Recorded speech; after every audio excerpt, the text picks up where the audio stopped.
তার বাবা অনেক আগেই মারা গিয়েছিলেন। মা মানুষের বাড়িতে কাজ করে সংসার চালাতেন। ইয়াসিন প্রতিদিন মসজিদে নামাজ পড়ত এবং মায়ের কাজে সাহায্য করত। গ্রামের সবাই তাকে ভালোবাসত তার ভদ্র আচরণের জন্য। একদিন বিকেলে ইয়াসিন জঙ্গলের পাশ দিয়ে হাঁটছিল। হঠাৎ সে দেখতে পেল এক বৃদ্ধ লোক মাটিতে পড়ে আছেন।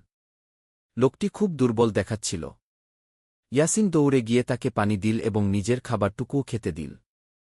বৃদ্ধ লোকটি হাসলেন এবং বললেন, বাবা, তুমি খুব ভালো ছেলে। তোমার এই দয়ার প্রতিদান আমি দেবঘি। তিনি নিজের ঝোলার ভেতর থেকে একটি পুরনো লাঠি বের করলেন।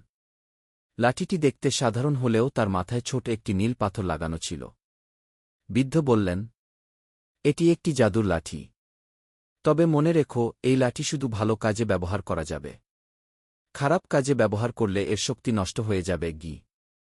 ইয়াসিন অবাক হয়ে লাঠিটি হাতে নিল। তারপর বৃদ্ধ লোকটি ধীরে ধীরে জঙ্গলের ভেতর চলে গেল।